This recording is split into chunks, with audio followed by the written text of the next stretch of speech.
Let us continue our lesson, The Lost Child. In the last class, we have studied this lesson till here. Mustard field, come child, come. They called to the child, who had now gone running in wild capers round the banyan tree, and gathering him up, they took the narrow, winding footpath which led to the fair through the mustard field. This here is where we had learned. We had learned what is the things, what are we had already discussed what are the matters here. What is this? Come child, come. आप जैसे कि जानते हो आप लोग, वो बच्चा जिसके हाथ में वो रनिंग पेटल्स इकट्ठे हो गए थे. What is the petals? Petal is the पंखुड़ियाँ.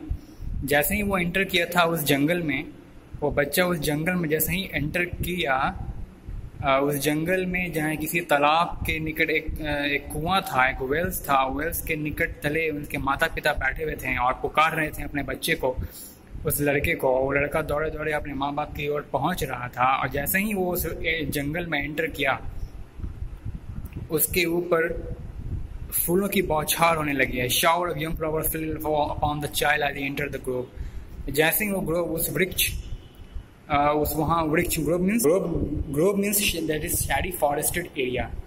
एक बहुत ही छांव युक्त, छावनी से भरा एक जंगली स्थान को बोलते हैं. क्या? ग्रोव बोलते हैं. तो उस ग्रोव में जैसे वो एंटर किया, उसके ऊपर फूलों की बौछार होने लगी, और वो काफ़ी प्रभावित हो गया, अट्रैक्टेड हो गया फूलों की बौछार से. इतना अट्रैक्ट हो गया, इतना ही प्रभावित हो चुका है, इतना वो लुभा गया कि अपने माता पिता जो उसे पुकार रहे थे उसे वो भूल गया, अपने माँ बाप को वो भूल गया. He began to gather. वो क्या करने लगा? He began to gather the raining petals in his hand. वो बरसात होने वाली वो जितने ये पेटल्स थी, वो फूलों की जो पंखुड़ियाँ थी, पेटल्स में होता है पंखुड़ियों को इकट्ठा करने लग गया, एकत्रित करने लग गया, और भूल गया अपने माता पिता को जो पुकार रहे थे कि आओ बच्चे, आओ मेरे बच्चे. But lo, he heard again the cooing of doves and ran towards his parent. और जस्ट उसके ही बाद थोड़ी दूर बस उसके हाथों में वो राइनिंग पेटल्स इकट्ठे हो गए थे, और तुरंत ही बाद उसे अचानक से एक डोव्स की आवाज़ें सुनाई पड़ती हैं. डोव्स की संगीतमय धुन में संगीत भरी आवाज़ें उसे सुनाई पड़ने लगती, उसके कानों में पहुंचती हैं. फिर वो उससे प्रभावित हो जाता है. What is your doves? Doves, you know, it is a type of doves is a bird, kind of bird which is quite similar to pigeon. कबूतर को आप लोगों ने देखा होगा. तो कबूतर जैसे होती हैं बिल्कुल उसी प्रकार की एक चिड़िया है जिसका नाम डोव है. तो डोव का गाना यानी क्विंग का मतलब होता है यहाँ गाना. तो डोव गा रही थी, तो उसकी आवाज़, उसके गाने की, उसकी बोल को, ताल तरंग धुन को सुनकर कितना मनमोहित हो जाता है वो लड़का, इतना प्रभावित हो जाता है कि and ran towards his parent. फिर वो दौड़ उठता है अपने माता पिता की ओर, चिल्लाते हुए, मम्मी पापा देखो डोव, वो डोव है, डोव गा रही है, कितना अच्छा लग रहा है papa mummy. The rain petal drop from his for. और इसी बहाने, इसी दौरान उसके हाथों में जो इकट्ठा किया हुआ जो रेनिंग पैटल्स था, उस पर से उसका ध्यान हट गया और वो नीचे गिर गया. फिर come child come, they called to the child. उसके माता पिता बच्चे को बुला रहे हैं, अपने बच्चे को बुला रहे हैं, come child come. Who had now gone running. लेकिन वो बच्चा, उसे बुला रहे हैं, पुकारते हैं उनकी माता पिता. हु, जो कि कहाँ चला गया? Who had now gone running in wild keepers. Who had now gone running in wild capers down the banyan tree and gathering him up they took the narrow. कहाँ? Banyan tree. वो कहाँ चला गया था दौड़ करके? फिर जब मम्मी पापा उसे बुला रहे थे तो वो दौड़ कर कहाँ भाग निकला? शरारत करते हुए निकल चुका था बनियान ट्री के चारों ओर शरारत करने के लिए उछल. A wild capers is a skipful movement. A playful skipping movement is called wild capers. Capers का मतलब होता है स्किपफुल मूवमेंट, मतलब स्किप करने वाली मूवमेंट. मतलब खेल के अंदाज में आप किसी चीज़ के चारों ओर, किसी वस्तु के चारों ओर गोल एक मूवमेंट कर रहे हो, एक राउंड मूवमेंट कर रहे हो. जैसे कि बनियान ट्री वहाँ पर था, तो बनियान ट्री के चारों ओर एक राउंड मूवमेंट कर रहा था वो बच्चा. वो उछलने कूदने के लिए, राउंड मूव करने के लिए, उसके अराउंड चारों ओर उछल कूद करने के लिए भाग निकला था बनियान ट्री के चारों ओर. ठीक है.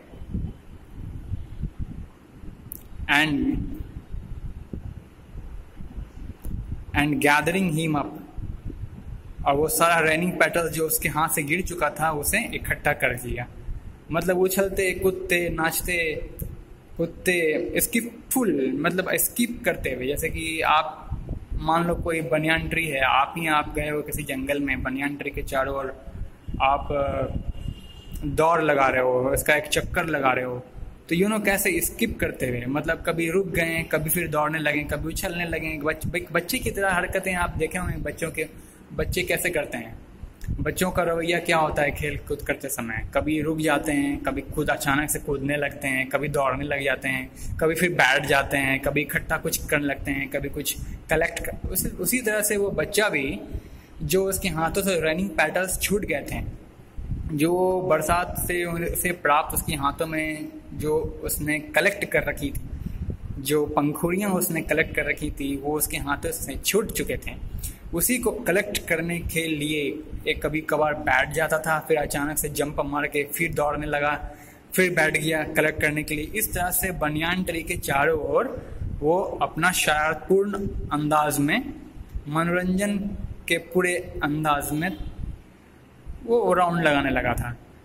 और राउंड लगाने के लिए राउंड तो लगाने ही लगा, और साथ में जो उसके हाथ से जो पेटल्स छूट चुके थे, गिर गए थे, उसे भी कलेक्ट करने लगा था।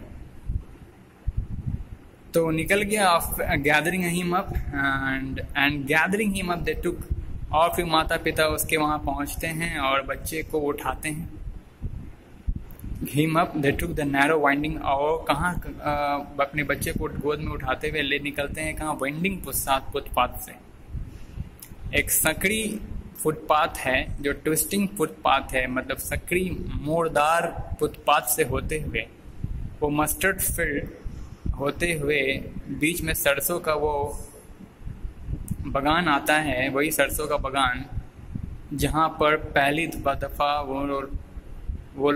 वो बच्चा और उनके माता पिता उस सरसों के फील्ड में पहुँचे थे, उस मेले से होते हुए, मेले के उस रास्ते से होते हुए सरसों की मैदान की तरफ पहुँचे रहते हैं पहली बार। अब अगली बार यानी कि इस बार फिर से उसके माता पिता और वो लड़का, ये लोग सभी साथ में सकड़ी गली होते हुए मोड़दार फुटपाथ से होते हुए मेले की ओर पहुंच जाते हैं। कहाँ से होते हुए? Through the mustard field. ठीक है, आप लोग समझ गए। वो बच्चे के माता पिता वहाँ बच्चे को शरारत करते हुए देखते हैं, पाते हैं, बनियान ट्री के पास पहुँचते हैं, उसकी मदद भी करते हैं पेटल्स इकट्ठा करने में। पेटल्स बच्चा इकट्ठा कर लेता है, उसे गोद में लेते हैं और फिर वहाँ से निकल पड़ते हैं। किधर की ओर? वापस उसी मेले की ओर। कहाँ से होते हुए? ट्विस्टिंग लेन, मतलब एक सकड़ा आप लोग समझ रहे हैं, बिल्कुल पतला सा होता है, चौड़ा सा सकड़ी होती है, सकड़ी गली से होते हुए, सकड़ी एवं मोड़दार गली फुटपाथ से होते हुए वे लोग मेले की ओर निकल जाते हैं थ्रू मस्टर्ड फील्ड, यानी कि बीच में मेले तक पहुंचने के पूर्व वही सरसों का बगान, वही सरसों का वो खेती स्थल आता है और उसी सरसों की खेती स्थल से होते हुए मेले की तरफ पहुंच जाते हैं। आगे देखिए। As they neared the village, the child could see many other footpaths full of throngs converging to the whirlpool of the fair, and felt at once repelled and fascinated by the confusion of the world he was entering. As he neared the village, the child could see many other footpaths full of throngs. Here throngs का मतलब होता है बहुत बड़ा भीड़, विशाल भीड़, converging to the whirlpool of the fair. हाँ, तो जैसे ही वो विलेज अपने गांव की तरफ वो बच्चा और उसके माता पिता जैसे ही पहुंचते हैं, वो बच्चा देख सकता था और देख सका क्या, बहुत सारे फुटपाथ को देखा जो कि बहुत बड़े भीड़ से भरे पड़े थे। वो फुटपाथ को देखा जिस पर बहुत बड़े भीड़, एक विशाल भीड़ उस मेले की ओर आकर्षित था एवं वहां पहुंचने के लिए जद्दोजहद मेहनत पूरा मुशक्कत कर रहे थे वो भीड़। कन्वर्जिंग का मतलब क्या होता है कि सबका फोकस किधर की तरफ है, वो सारे विशाल भीड़, वो बहुत बड़ा भीड़ जन समुदायों का जो अट्रैक्शन था वो किसकी तरफ था, उस मेले की तरफ था। उस मेले में जो होने वाली जो भावापट्टी है, जो भंवर है, और मेले में कुछ था नहीं, एक भंवर था और कुछ नहीं था, एक गैदरिंग था लोगों का, एक बहुत बड़े जन समुदाय का, जिनको कि अपने उद्देश्य का कुछ पता नहीं है, बस इधर से उधर मॉन्डरिंग कर रहे हैं, मंडरा रहे हैं इधर से उधर, कभी इधर उधर, क्या लेना है, क्या पाना है, क्या खरीदना है, कुछ पता नहीं है, केवल आकर्षित हो रहे हैं। बहुत सारे ऐसे क्राउड, बहुत बड़ा भीड़ था, उन भीड़ के तमाम लोग केवल मॉन्डरिंग कर रहे थे here and there. That was just like a confusion arise within that fair. That is called whirlpool. That is called whirlpool of the fair. Whirlpool of the fair. जैसे कि आपने whirlpool वॉशिंग मशीन का नाम सुना होगा, वहाँ से एक वर्ड लिया है। वॉशिंग मशीन में आप क्या देखते हो, घूमते रहता है, अंदर टरबाइन में कपड़ा फंस जाता है, पानी के साथ वो रोटेट करते रहता है।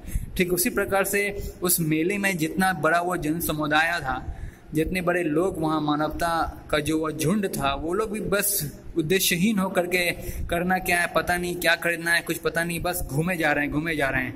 तो उससे वो काफ़ी आकर्षित होता है। कौन आकर्षित होता है, मतलब वो देख सकता था, वो बच्चा भी देख करके काफ़ी कंफ्यूज हो जाता है। ठीक है, वो फुटपाथ फुल ऑफ थ्रॉन्स, और वो सारे के सारे लोग कहाँ, जैसा कि मैंने बताया, वो जो फुटपाथ पर भी देखता है, many other footpath, he could see many other footpath full of Thrones. वो पूरा फुटपाथ भरा हुआ था जन समुदाय की भीड़ से, जो कि पहले से उस मेले में बावा टप्पी है, मतलब बवर है, लोगों का एक भीड़ पहले से जुटा हुआ है, जो इधर उधर मंडरा रहे हैं, क्या लेना है कुछ पता नहीं। और ऊपर से पहले से जो फुटपाथ पर लोग का भीड़ जटा हुआ था, मतलब भीड़ जमा हुआ था, भीड़ इकट्ठा था, वो लोग भी उसी वर्लपूल ऑफ द फेयर, उसी फेयर के उसी भंवर की ओर आकर्षित हुए जा रहे थे। मतलब सब जाने के लिए प्रयत्नशील थे, किधर, उसी मेले के भंवर की ओर शामिल होने में, घुसने के लिए, घुस कर देखने के लिए, अरे आखिर मामला क्या है, आखिर क्या मिल रही है, क्या क्यों इतने लोग वहां पर चंचल हैं, मंडरा रहे हैं। तो और भी उनका देखा देखी, एक भीड़ का देखा देखी दूसरा भीड़ तैयार हो गया, एक समुदाय को देख करके दूसरा समुदाय तैयार हो गया, और सब एक ही ओर बढ़ने के लिए और तत्पर हो गए।